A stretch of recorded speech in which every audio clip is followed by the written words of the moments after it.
menyampaikan apresiasi kepada Menteri Keuangan,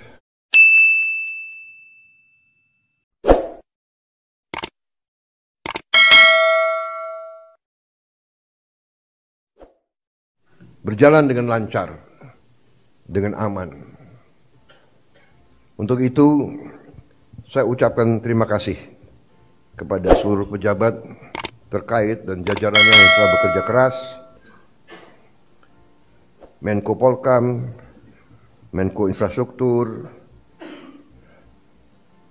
Menko Pangan, semua Menko, Kapolri, Panglima TNI, yang bekerja keras menjamin keamanan, keselamatan, Menteri Perhubungan, Menteri BUMN, dan semua menteri-menteri lain yang saya monitor turun ke bawah, turun ke lapangan, monitor perkembangan.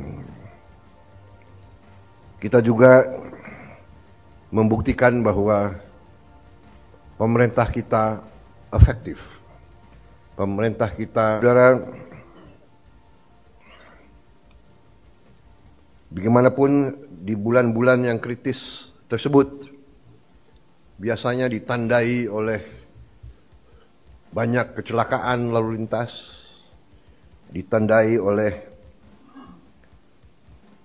ketersediaan bahan pangan, bahan-bahan pokok yang penuh dengan fluktuasi harga dan sebagainya.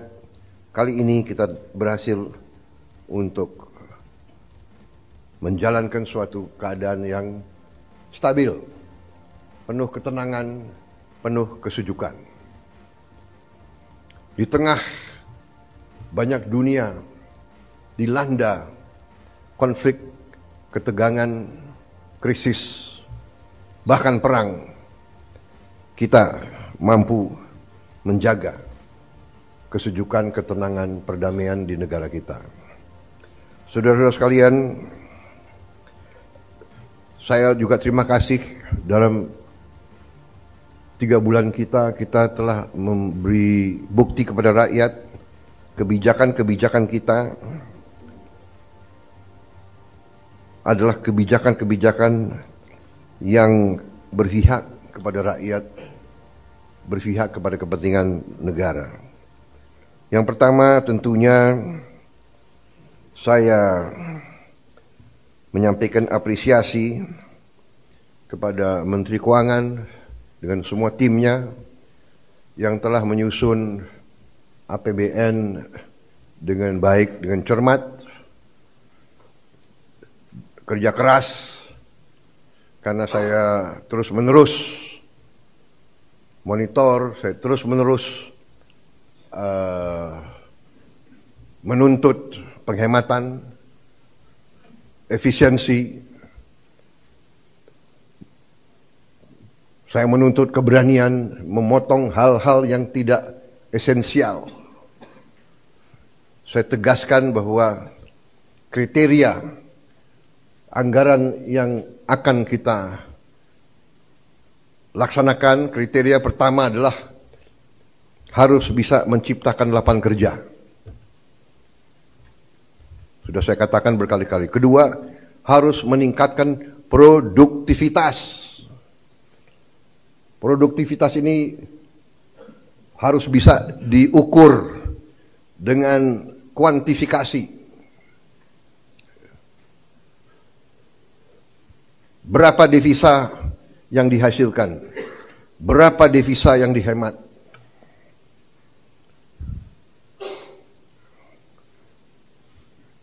Kemudian kriteria selanjutnya adalah harus mengarah kepada swasembada pangan dan swasembada energi. Kita harus mampu memberi makan kepada seluruh rakyat Indonesia. Tidak lagi import, dan saya terima kasih kepada jajaran menteri-menteri yang telah melaporkan kepada saya tahun 2025 lagi, tahun 2025 ini kita tidak akan import beras lagi, tidak akan import jagung lagi, tidak akan import garam lagi.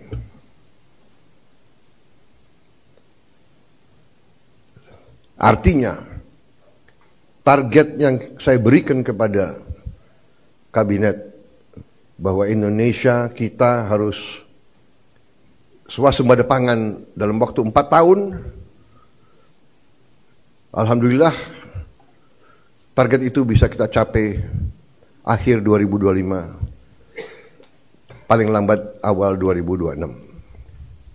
Jadi mungkin 3 tahun lebih cepat dari sasaran yang kita tetapkan. Artinya bahwa dengan niat baik, dengan kerja keras, ya, dengan orientasi kepada negara dan bangsa, kebijakan yang masuk akal akan membuahkan hasil yang cepat. Ini harus kita yakini. Kemudian kriteria selanjutnya adalah harus bisa memberi terobosan teknologi. Dari prioritas kita itu, satu tadi bahwa harus menciptakan lapangan kerja, tingkatkan produktivitas, swasembada pangan, swasembada energi. Dengan swasembada pangan dan swasembada energi kita aman. Kita tidak boleh bergantung kepada sumber di luar negeri. Sudah berkali-kali saya tekankan itu. Dalam krisis dunia tidak ada negara yang akan mengizinkan pangan keluar dari negaranya. Ini sudah hukum sejarah. Dan kriteria selanjutnya harus bisa menghasilkan terobosan teknologi. Berarti pengeluaran investasi untuk sumber daya manusia, untuk pendidikan, untuk sains dan teknologi, ini termasuk sesuatu yang vital dan sesuatu yang harus kita jalankan. Jadi saudara-saudara, saya tegaskan kembali bahwa hal-hal di luar itu yang bersifat seremoni, upacara, merayakan ulang tahun ini, ulang tahun itu, hari ini, hari itu, kita tidak anggarkan. Perayaan sejarah, perayaan ulang tahun, laksanakan secara sederhana di kantor, di ruangan. Kalau perlu yang hadir hanya 15 orang, sisanya di Vikonken.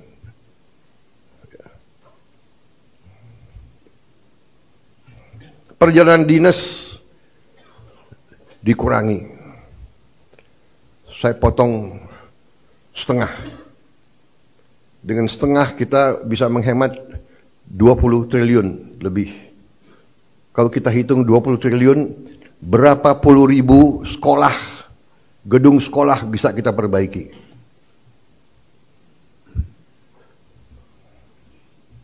Jadi saya katakan benar-benar bahwa saya sangat serius dalam hal ini.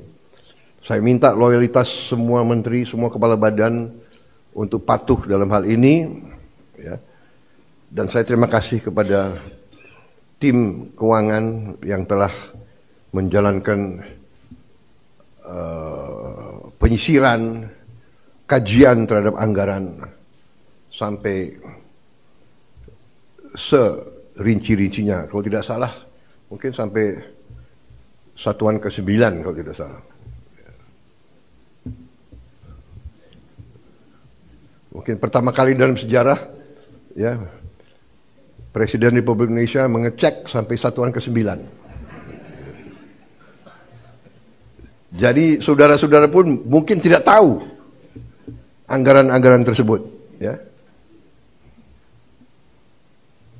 Karena kita sudah lama jadi orang Indonesia. Tapi ini saya kira sesuatu yang membanggakan. Dengan demikian kita bisa bekerja dengan sangat cepat. Saudara, program makan bergizi kita berjalan. Alhamdulillah, kita telah luncurkan tanggal 6 Januari yang lalu. Sampai sekarang berhasil melayani 650.000 anak-anak kita di 31 provinsi. Ini berkat kerja keras banyak pihak, ya, Kepala Badan Gizi, jajarannya, Mendagri, Menteri Pendidikan Dasar dan Menengah, Menteri Bappenas, Menteri Desa, Menteri BUMN, Menteri Kesehatan, Panglima TNI, Kapolri, para kepala sekolah, para gubernur, bupati, tentunya Menteri Keuangan.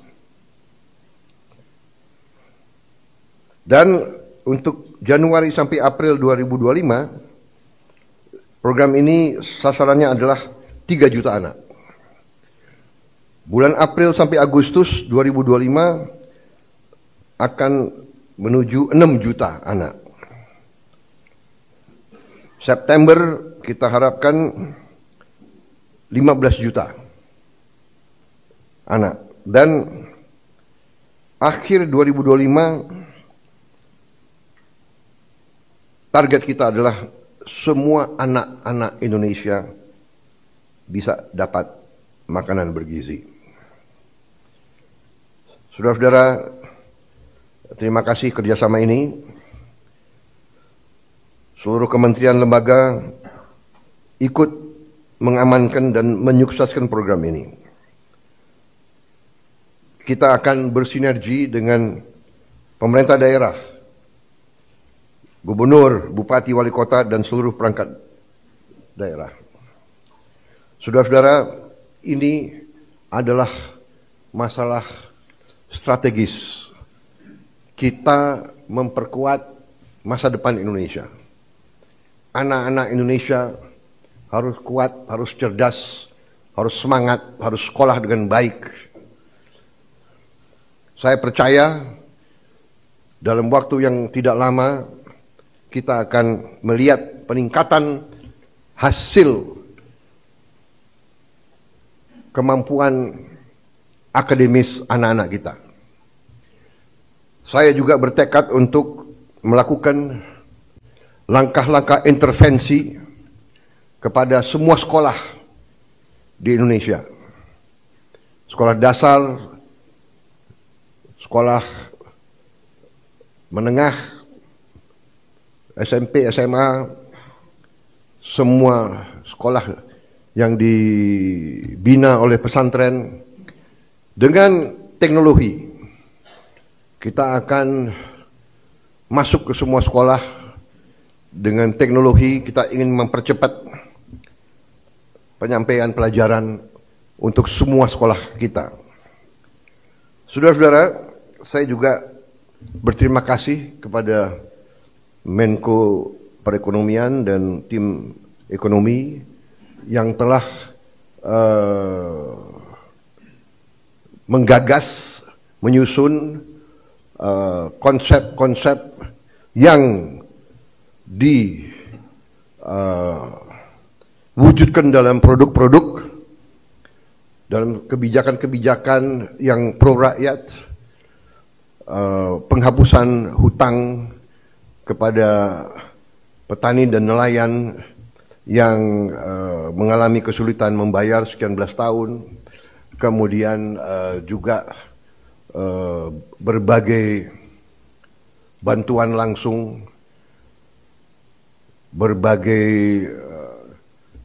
bantuan mengurangi kewajiban-kewajiban terutama rakyat yang di golongan yang paling bawah dan paling lemah. Saya kira nanti mungkin Menko Perekonomian dengan Menteri Keuangan bisa juga jelaskan ke masyarakat berapa kebijakan-kebijakan yang telah kita lakukan.